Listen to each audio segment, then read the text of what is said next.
Yeah, I mean, it's obviously a historic, significant honor when you look at the names on the trophy, and just the tradition of that, And I think sometimes it's a coach of the year. I think it should be the staff of the year. Yeah, I would just had such a great staff in Moncton this year. They just one of those really special seasons, obviously, but I was just so fortunate to have so many great staff members, and then nothing happens without the team. And the players that we had were amazing this year, and they were allowed. Sometimes I think the coach is here, the player here, and sometimes as a coach we want the player to be here, and so you have to trust the players, and in turn I think the players have to trust the coach. And I think in Moncton we found that nice happy medium that we had a lot of connection first, and when you get connection you get trust. And I thought a lot of players had career best seasons, so but none of that happens. I was really fortunate to I have the best owner in the CHL. He's just an amazing, passionate person. That's 29 years he's been with Moncton, and every day he comes, he just brings so much energy, and it's all about the team, and it's all about providing the environment and the culture for players to be at their absolute best. So been really fortunate. You have more youth sports titles than I think many people can count. So what does it mean to you to walk into Moncton your first season and lead your team to a CHL title and a berth in the Memorial Cup semifinals? Yeah, I think when you take the job last year, and obviously it was exciting to have my son Taylor as my general manager.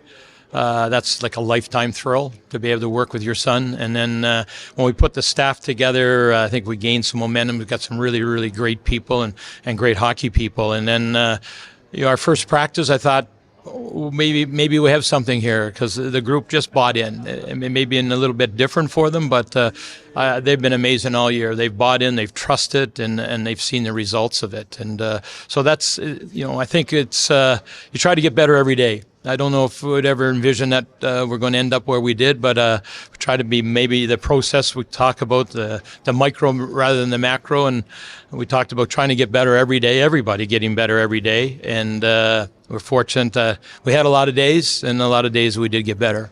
Brian Kilray is an absolute legend when it comes to coaching, and it's not just the on-ice stuff, it's the off-ice stuff and developing the players into the young men that they become.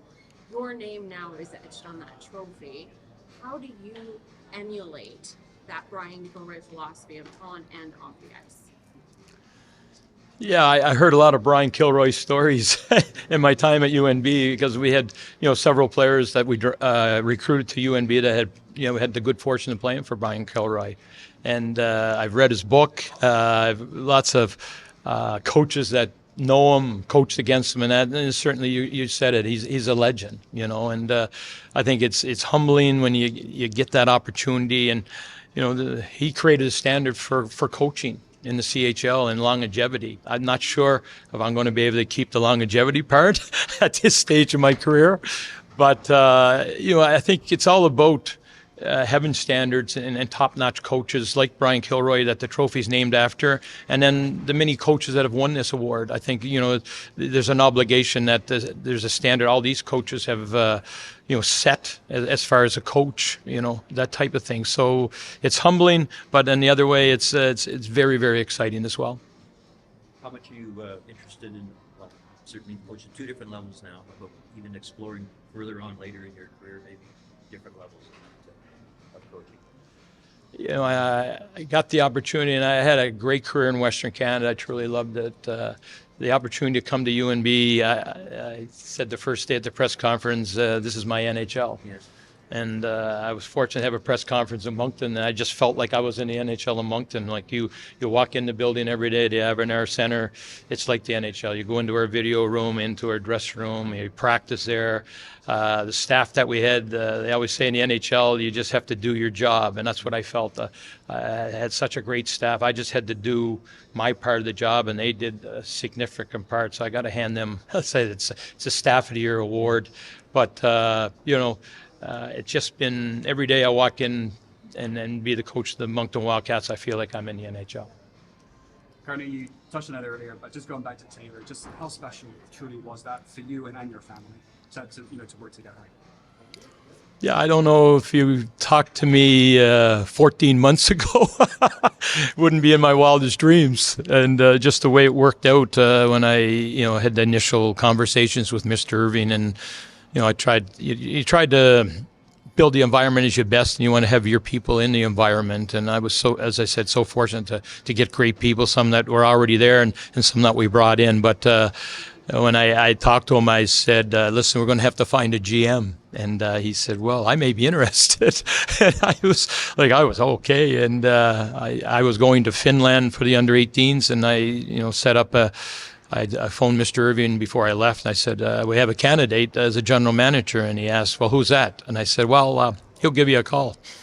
And they hit it off. He's been, a really terrific mentor for Taylor as well. The knowledge he's had, not only in the hockey world, but in the business world. But I think, Taylor's experience as a player and, a CHL player for 5 years, pro player, and then I think the experience that he got as an NHL player agent was invaluable. Just the connections he has, especially now with the new NCAA rule and stuff, where he's had a lot of those contacts as an NHL player agent.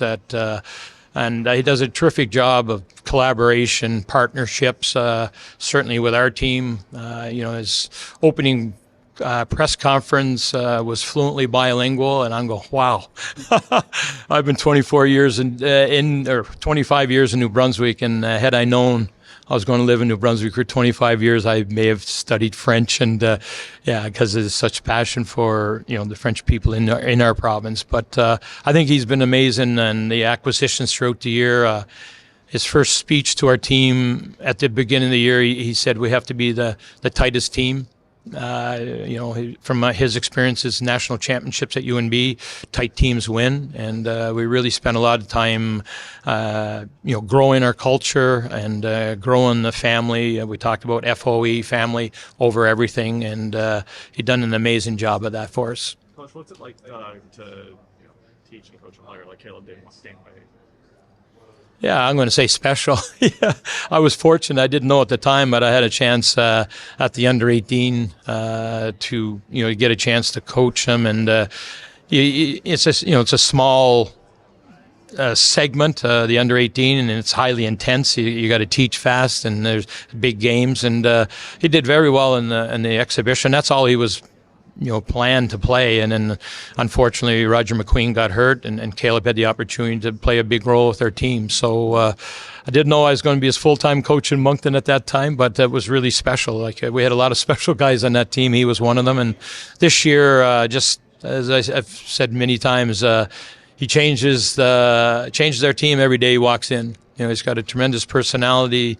He's got a great passion for life and for hockey, and he's got a great passion for getting better each day. And it's hard to believe sometimes he's only 17 years old for his performance on the ice, but also his maturation off the ice. And I think it was well evident at the Combine and the multiple interviews that he had there.